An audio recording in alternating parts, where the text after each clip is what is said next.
반가. 자, 오늘은 조금 보안 내용이 있어서, 제가 여러 카드를 좀 자를 거예요. 보안에 대한 설명 좀 드릴 겁니다. 일단, 자, 스타트 켜주세요. 됐습니까?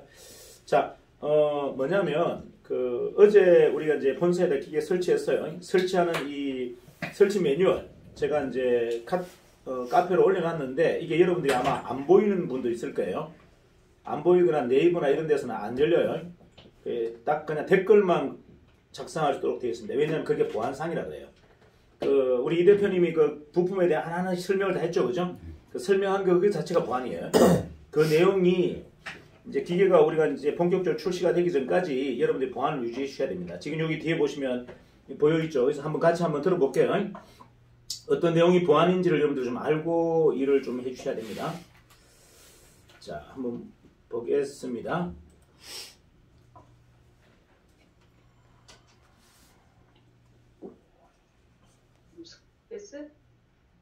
아닌데. 자, 여기 이제 설명하는 내용 한번 잘 들어보세요. 자, 들어보세요. 여기 이제 들어보세요. 급수 밸브고요. 직수를 연결했을 때 물의 수위를 자동으로 맞춰주고 공급해주는 그런 급수 밸브. 급수 밸브입니다. 여기는 원래 수익된 게 없습니다, 이거. 체크 밸브라고 그래갖고요.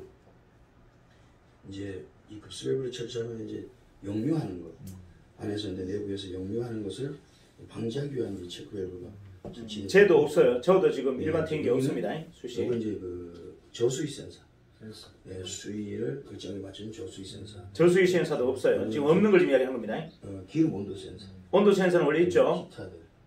히터가 3봉으로 있고 3봉. 그다음에 저 안에 보시면은 저기 이제 물 온도 센서. 물 온도 센서도 있어요. 우리. 그리고 이제 냉각팬. 냉각팬 있습니다. 요게 없어요. 요게 지금 일반 튀는 게 없습니다. 후드, 실내 후드가 있습니다. 자, 다시 한번 정리할게요. 여러분들이 아셔야 될 게 이 튀김기가 일반 튀김기하고 전혀 다르게 많은 시스템이 보완되어 있습니다. 아까 뭐죠? 배수 펌프가 있었죠. 자, 여기 뭐냐? 자동으로 여러분들이 이제 물 청소할 수 있도록 수도하고 직접적으로 연결이 되어 있고, 그 다음에 물이 거꾸로 넘치는 걸 막기 위한 역류 밸브도 있고요. 그 다음 가장 중요한 게 이 튀김기 안에 지금 뭐가 있냐면 내부에 후드가 있어요. 보통은 천장에 후드가 있잖아요. 얘는 뭐가 있다? 밑에 하부에 후드가 있어요. 여러분 위에 판에 보시면 약간 여기 모서리 부분에 깎여 있는 부분에 이게 공간이 있어요. 얘가 후드입니다. 앞쪽에서 옆쪽에서 당기는 거예요. 뭘 당긴다? 유전기와 냄새를 다 당겨버리는 겁니다. 당겨서 짐집기로 밑에 있는 그 짐집기로 당겨가서 거기서 자연 제거해버리는 거. 위로 보통 후드를 빼는 방식인데 이거는 작업자의 코에 올라오기 전에 이미 유전기나 모든 냄새를 어떻게 해요? 옆과 뒤에서 당겨서 밑으로 지금 당겨내서 없애버리는 그 기능이 들어있어요. 그래서 여러분들이 이런 기능들을 활용하게 되면 실질적으로 지금 가장 큰 문제가 뭐죠? 이 기능을 가장 좋은데 가장 효용적으로 쓸 수 있는 곳이 어딘지 아세요? 어딜 것 같아요? 상선, 잠수함. 자, 잠수함에는 배기 기능이 없어요. 상선에도 가장 중요한 게 유전기가 이렇게 가득 차면 폭파 위험성이 있기 때문에 가장 중요한 튀김기의 핵심이 유전기 제거예요. 유전기가 나오지 않아야 돼요. 자, 무슨 말인지 이해가시죠? 그렇다면 이걸 가지고 가장 먼저 우리가 영업을 할 수 있는 곳이 어디죠? 해상, 상선, 잠수함. 부대 쪽 관련된 사람들은 잠수함 쪽. 그죠? 일반적인 저기는 상선. 상선 안에 실내, 주방. 이런데 여러분들 마케팅하기가 되게 좋습니다. 그리고도 또 많죠, 그죠? 유전기를 가장 싫어하고 냄새를 가장 싫어하는 공간들, 백화점, 그죠? 이런 고급 매장들, 레스토랑. 아무리 주방에서 후드가 좋다 하더라도 미세하게 나오는 그런 것들을 커버링할 수 있는. 그래서 이게 뭐냐면 이런 기계들을, 장비들을, 부품들을 딱 보면 마케팅이 보여야 돼요. 이 부품들로 구성됐다면 어느 시장이 가장 빠르게 내가 연결할 수 있겠다라는 것이 딱 감이 잡혀야 되는데, 그 말은 무슨 말이다? 가장 근간, 기본적인 것은 시장에 대한 고민을 하고 있어야 된다는 얘기예요. 제품 중심이 아니라 뭐다? 시장을 늘 보고 있는 사람은 이런 부품들이 나오거나 이런 제품들이 나왔을 때 어떻게 팔아야 된다, 어떻게 연결해야 된다는 걸 알고 있는데 대부분 사람들은 뭐다? 공급자 입장이에요. 상품을 어떻게 팔 건가 고민한단 말이에요. 시장을 보지 않는다는 얘기예요. 이해가나요? 여러분들이 늘 시장을 늘 관찰하시고 늘 뭐다? 촉각을 먼저 시험해오셔야 됩니다. 아까 이제 의장님이 저한테 뭐라 했냐면 남편이 되게 훌륭하다 그래요. 그래서 제가 남편이 훌륭한 게 아니고 의장님이 훌륭한데 왜 자꾸 남편이 훌륭하다 그럴까요? 제가 보기엔 남편이 별로 훌륭하지 않습니다. 의장님이 훨씬 더 훌륭합니다. 제가 얘기했어요. 뭐 이건 사적인 거라서 그렇긴 한데 뭐 어떤 간에 본인이 이제 봉사활동 하는데 본인은 조직을 하도 못 모았고 남편은 조직을 막 모아서 자기는 아무것도 안 하더라는 거죠. 조직을 운영하더라. 조직을 하게 만들더라. 그래서 제가 뭘 했냐면 그 능력도 굉장히 중요한 능력입니다. 내가 하지 않고 내 조직이 그 일을 하게 만드는 거. 굉장히 중요하죠. 그걸 우리는 뭐라고 합니까? 시스템 복제 사업이라고 그래요. 맞나요? 자, 하지만 더 뛰어난 능력은 뭐다? 그게 아니에요. 창의력을 기반으로 하는 기획력이 훨씬 더 뛰어난 능력입니다. 자, 무슨 말인지 이해가시죠? 자, 다시 얘기합니다. 여러분들이 시스템 복제라고 하는, 그죠? 내일을 누군가 대신하게 만드는 능력도 굉장히 중요한 능력 맞아요. 중요한 능력이지만 그보다 더 중요한 능력은 뭐다?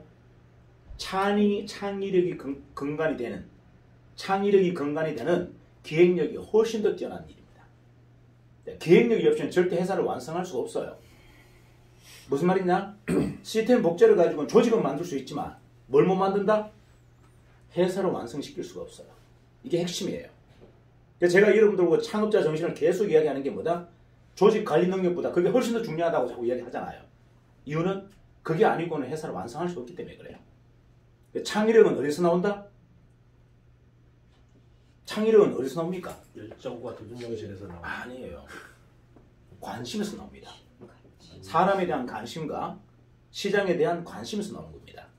이 두 가지가 없이는 절대 창의력이 나오지 않아요. 사람의 움직임의 행동을 예측해야 되고 시장판의 움직임을 예측하는 것이 결국 뭐다? 이게 가장 중요한 완성이에요. 이거는 창의력을 근간으로 합니다. 그래서 여러분들이 깊이 있는 고민을 하라고 자꾸 제가 주문하는 게 그거예요. 고민하지 않고서는 창의력이 생성되지 않아요. 기존의 고정관념, 기존의 방법을 주장하거나 고집해서는 절대 창의력이 생성되지 않기 때문에 제가 항상 하는 얘기 뭐죠? 제발 다 버려라. 과거에 내가 배운 노하우 이걸로 우려먹을 생각하지 말라고 자꾸 얘기하는 거예요. 이걸 우려먹는 순간 뭐가 없어진다? 창의력이 단 1도 만들어지지 않습니다. 자, 여러분들은 지금 이제 해야 될 일은 조직관리 능력에 굉장히 유능한 분들을 제가 다 모았어요. 자, 조직 능력은 여러분들이 저보다 더 탁월합니다. 그런데 문제는 뭐다? 사람에 대한 깊이 있는 고민과 시장에 대한 깊이 있는 고민이 크지 않기 때문에 마지막 완성을 못 하시는 거예요. 이거를 총체적으로 우리가 상업적 언어로 본다면 기획력이고 그 다음에 영적 영역으로 간다면 이건 뭐다? 창조의 에너지예요. 이 두 가지를 여러분들 꼭 어떻게 해요? 구축하셔야 된다. 이게 훨씬 더 중요한 능력이다. 이해가시죠? 자, 우리는 지금 조직만 짜려고 만든 회사가 아니단 말이에요. 제가 조직만 이야기하지 않잖아요. 조직은 여러분들 본부장이면 13명 이상 못 모읍니다. 맞나요? 13명이 무슨 조직이에요? 아니 13명이 무슨 조직입니까? 그건 아무나 할 수 있는 거지. 13명 모으는 게 조직입니까? 팀. 적어도 1000명, 10,000명 모으는 게 조직이죠. 그러니까 이 조직 능력이라는 게 우리 회사는 그다지 중요하지 않다. 이유는 우리는 10,000명, 1,000명 모으는 회사가 아니단 말이에요. 내 팀 최고 모아봤자 13명이 끝이야. 그 13명을 어떻게 해요? 창의력을 스스로가 발산할 수 있도록 동력을 만들어주느냐가 우리의 리더십이에요. 자, 정의의 리더십은 뭐다? 정의의 리더십은 조직관리 능력이 아니에요. 조직을 모으는 능력이 아니다는 얘기예요. 단지 딱 13명을 만다? 창업자로 세팅하는 게 우리의 목적이에요. 그래서 여러분들이 좀 패턴을 좀 바꾸셔야 돼요. 내가 지금까지 조직관리 능력, 조직을 만드는 능력이 뛰어났다면 이제 그 에너지를 많이 쓰는 것이 아니고 뭘 써야 된다? 구성원들이 창업자로 세팅이 되고 창조적 의지를 갖게 하고 그 다음에 기획력을 갖추게 훈련시키는 것이 가장 중요한 능력이다. 이게 지금 가장 큰 뭐다? 여러분의 골자의 차이입니다. 지금까지 했던 일들 굉장히 잘 훌륭하게 하셨어요. 뭐 조직도 잘 만들었고 그죠? 조직에 대한 육성 능력이 뛰어났습니다. 하지만 그 능력만 우리는 필요한 게 아니다. 그 능력이 가장 중요한 능력이 아니다라는 거예요. 왜? 우리는 조직으로 선구수 하겠다고 결정한 회사가 아니다는 얘기예요. 소수 정예로 뭐다? 이들을 전부 전문가로 만들어서 뭐다? 완성시켜버리겠다는 겁니다.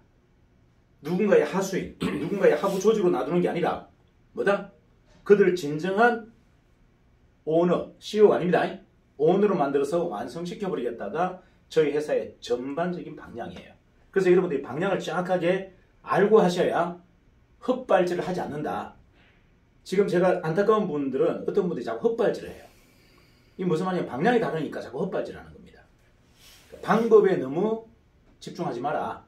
방법은 실수해도 복원할 수 있지만 방향은 잘못 가버리면 전부가 뭐다? 시간적인, 금전적인 모든 손실을 입게 되어 있습니다. 자, 이해가시죠?